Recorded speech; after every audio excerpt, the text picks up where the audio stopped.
Thinking about buying a Porsche? You probably think you know the price, but you're wrong. What if I told you the sticker price is just the beginning and what consumers really pay is a closely guarded secret? Get ready to have your mind blown as we expose the true cost of owning your dream car.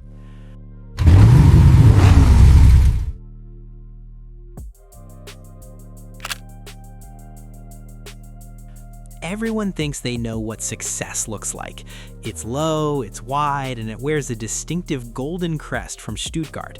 You've probably gone to the website, maybe late at night, glass of wine in hand, and built your dream machine. You see that starting price, let's say $132,000 for a new 911 Carrera, and you do the mental gymnastics. You think, okay, if I stretch the budget, maybe keep my current car a bit longer, I can make this work. But you're wrong. You are catastrophically wrong. That number on the screen, that is not a price tag. It is a lure. It is a carefully calculated piece of fiction designed to get you in the door. What if I told you that buying a Porsche at the sticker price is statistically impossible for the average buyer? What if I told you that the real price, the one you actually pay to drive off the lot, is a closely guarded secret involving allocation games, relationship-building purchases, hidden dealer markups, and a mandatory options list that costs more than a brand new Honda Civic?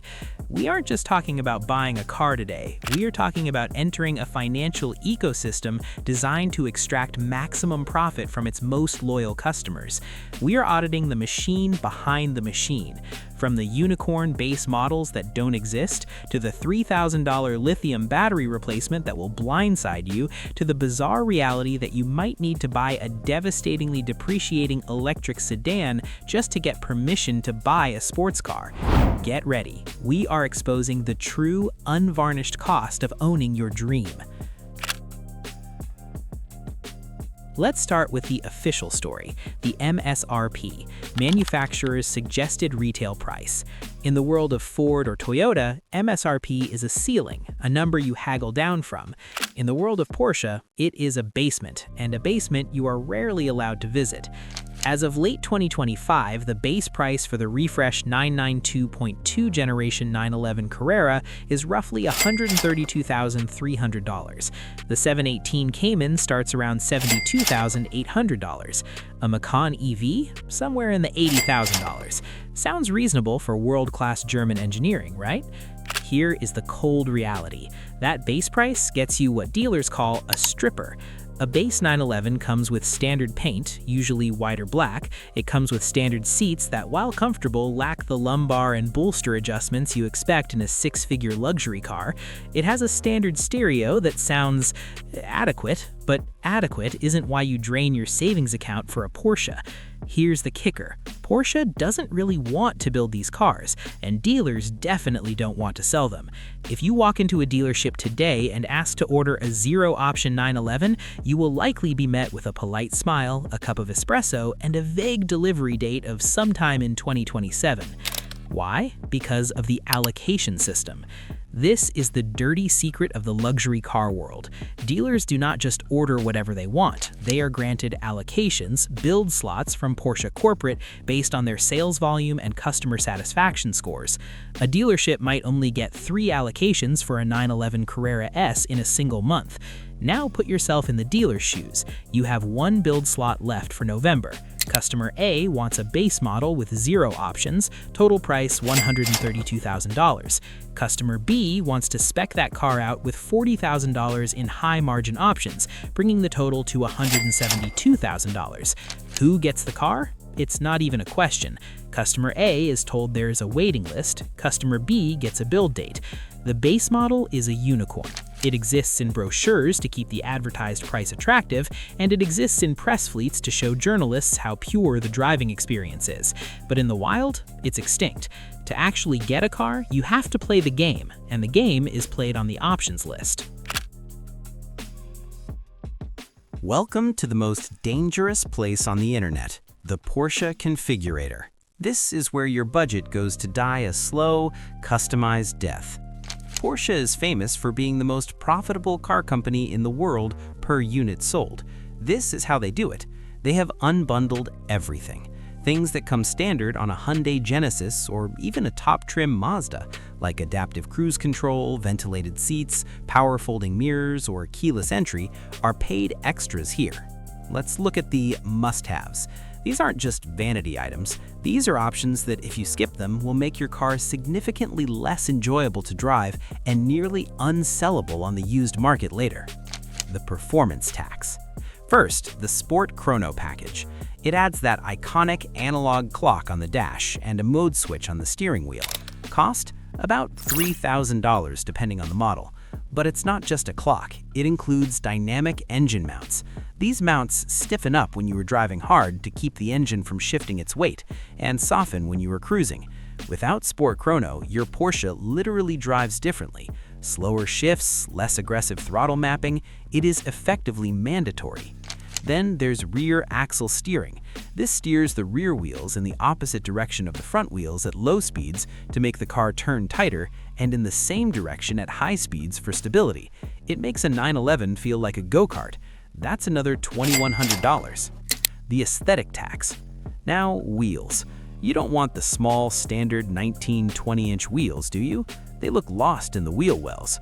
You upgrade to the 20-21-inch Carrera S or RS Spider design wheels. That's $2,500. Oh, you want them painted in satin platinum or high gloss black? Add $1,200. And then the interior. The standard interior uses a textured material that feels surprisingly rubbery. To get the leather dashboard and door panels that make the car actually smell and feel expensive, you need the full leather interior. That is $4,500. The because we can tax. Do you want the Porsche crest embossed on the headrest? That's $300. Do you want the seat belts in a contrasting color like racing yellow or guards red? That's $540. Do you want the air vent slats painted in leather? Yes, that is a real option. It costs nearly $2,000. The big ticket items. Let's talk about brakes. Standard steel brakes are fantastic, but if you want the ultimate fade resistance, and more importantly, zero brake dust to keep your wheels clean, you look at PCCB, Porsche Ceramic Composite Brakes. The cost? A staggering $10,000 to $11,000 factory option. And the ultimate flex, paint to sample, or PTS. You want a specific shade of historic Brewster Green or Ruby Star Neo, you are paying roughly $14,000 just for the paint. If you want a truly custom color that Porsche has never done before, PTS Plus, you're looking at north of $30,000 for paint. So let's look at the math on a realistic build. Car A, the mythical $132,000 base Carrera. Car B, the real Carrera. You add Sport Chrono, premium package, surround view, lane change assist, upgraded wheels, full leather, sport exhausts because you want the sound, and 14-way power sports seats. Total price for Car B, $168,000. You haven't bought a turbo or a GT3, you've just bought a nice base model, and you've already blown your budget by $36,000. That's the price of a brand new Volkswagen Golf GTI, just in options. But wait, we are not done, because that $168,000 price tag, that's still just what Porsche suggests the dealer charge you. We are currently in late 2025. The market has cooled slightly from the post-pandemic insanity, but for Porsche, the laws of supply and demand are still warped. If you're buying a Cayenne or a Macan, you might pay MSRP, maybe.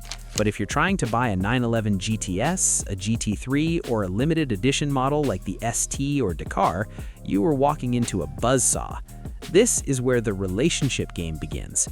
You walk in and ask for a GT3, the salesman checks your profile. Have you bought 3 other cars from them? Do you service their cars there? No? Then you're not getting a GT3. Dealers often force customers to buy less desirable cars to unlock an allocation for a GT car. I've seen buyers purchase $140,000 Taycan turbos, knowing they will lose money on them just to get on the list for a GT3 RS. That loss is essentially a hidden markup on the sports car. And for those who don't play the relationship game, there's the ADM, additional dealer markup. For a highly desirable model, dealers routinely add $25,000, $50,000, or even $100,000 on top of the sticker price. They call it a market adjustment. I call it the price of entry. Sometimes they disguise it. They'll force you to buy a $5,000 protection package that includes $200 worth of ceramic coating and a generic GPS tracker. You can't refuse it. If you do, the car goes to the next guy. And don't forget the government. Let's take our $168,000 car. Sales tax, average 8%, $13,440. Luxury tax or gas guzzler tax, depending on your state, budget $1,500. Registration and dock fees, $1,000. Destination charge, $1,995. Your $132,000 dream car is now costing you nearly $186,000 to drive off the lot. You are over $50,000 in the hole before you've put the key in the ignition. Now you own the car. Congratulations! You are part of the club. The car is in your driveway. But membership dues are expensive. People treat Porsches like reliable daily drivers. And mechanically, compared to a Ferrari or McLaren, they are. They are robust. But reliable does not mean cheap. Let's talk about the Porsche tax on parts. Many parts on a Porsche Cayenne are shared with the Audi Q7 and the VW Touareg. But if you buy the part in a box with a Porsche crest on it, the price triples. The rubber reality. These cars run on massive, staggered tires, Michelin Pilot Sport 4S or Cup 2s. On a 911, because the engine is in the back, the rear tires carry all the weight and the power. You will burn through a set of rear tires in 10,000 to 12,000 miles. A full set of tires? $2,000 to $2,500. You will likely do this every 18 to 24 months. The brake trap. Remember those $10,000 carbon ceramic brakes? They last a long time on the street. But if you track the car, or if a small stone gets stuck between the caliper and the rotor and scores the surface, you can't resurface them. You have to replace them. A replacement job for carbon ceramic rotors and pads? You are looking at $20,000. That is not a typo. That is the price of a decent used car, just for a brake job. Even standard steel brakes will run you $3,000 to $4,000 for a full service at the dealer. The service intervals. Oil changes aren't just oil changes, they are inspections. A dealership oil change for a 911 runs between $500 and $800. The major service at 4 years or 40,000 miles is the big one. It involves spark plugs. On a 911, the engine is so tight against the chassis that changing spark plugs often requires removing the rear bumper and various heat shields. The labor costs skyrocket. That service bill will be $2,500 to $4,000. The lithium battery surprise. Here is a new horror story for modern Porsche owners. Newer 911s and Cayennes use lightweight lithium iron phosphate, LiFePO4 starter batteries. They save weight, great for racing. But if you let that battery die completely, say you leave the car sitting for 3 weeks without a trickle charger, the battery's internal management system can brick itself. You can't just go to AutoZone and buy a $200 die-hard battery. You need the proprietary Porsche lithium battery. The part alone is over $2,000, plus coating at the dealer. A dead battery can be a $2,500 mistake. Insurance. Insuring a $180,000 performance car is not like insuring a sedan. You need agreed value insurance to protect you against depreciation disputes. For a mid-30s male with a clean record, expect $300 to $500 a month, or $4,000 to $6,000 a year. And now, the silent killer, the one nobody talks about until they try to trade the car in. Depreciation. This is a tale of two Porsches. Scenario A, the electric slide. If you bought a Porsche Taycan, the electric super sedan, you are in a world of hurt. The depreciation on electric luxury cars has been brutal. Data from late 2025 shows Taycans losing nearly 45 to 50% of their value in the first 3 years. That $160,000 Taycan you bought, it might be worth $80,000 3 years later. You just lost $26,000 a year just by parking it. That is more than the lease payment on a Range Rover. Scenario B, the 911 resilience. If you bought a 911 GT3 or a GTS, the story's different. These cars defy gravity. They often hold their value or even appreciate. But remember, to get one of those, you likely paid that $50,000 markup we talked about earlier. So when you sell it for sticker price 3 years later, you aren't breaking even. You just lit that $50,000 markup on fire. The options trap in resale. Here is the golden rule of car values. Options depreciate 100%. Remember that $2,000 leather air vent option or the $5,000 Burmeister sound system? When you trade that car in, the dealer does not care. They look at the VIN, they look at the mileage, and they give you the base market value. You get pennies on the dollar for your customizations. You're effectively renting those options for the full purchase price. Standard Carreras, Macans, and Cayennes follow a more standard curve. Expect a 15 to 20% drop in year 1. On a $180,000 asset, a 20% drop is $36,000. That money is gone the moment you sign the paper. So, is it worth it? If you look at the spreadsheet, buying a new Porsche is a financial disaster. You're paying for the brand, the engineering, the heritage, and the privilege of being first. You're fighting dealers, fighting depreciation, and fighting $800 oil changes.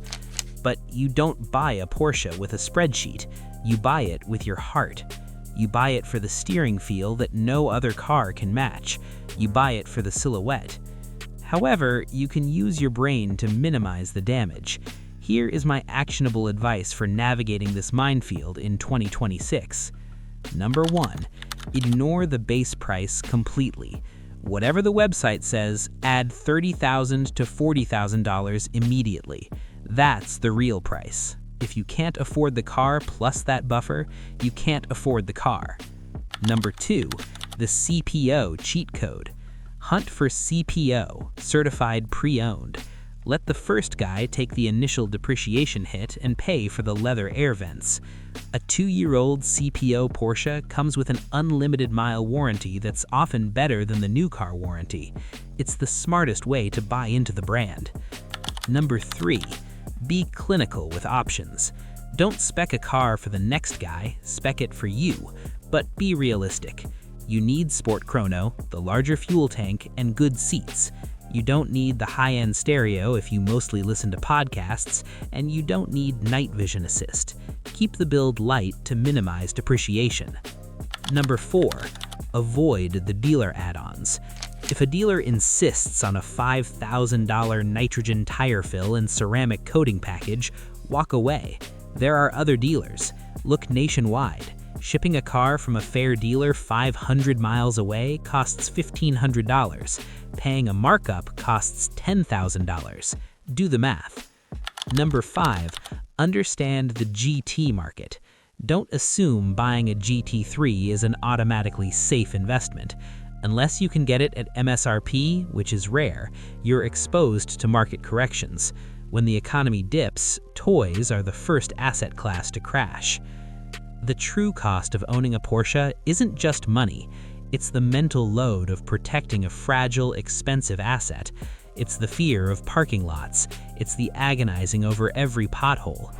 But when you wake up on a Sunday morning, the roads are empty, and you fire up that flat 6 engine, and you feel the car wrap around you, you realize that every single penny, every headache, and every markup was worth it.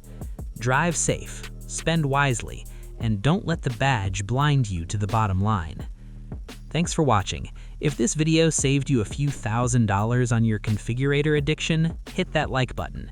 And tell me in the comments, what's the most ridiculous markup you've seen a dealer try to charge you? Let's shame them in the comments section.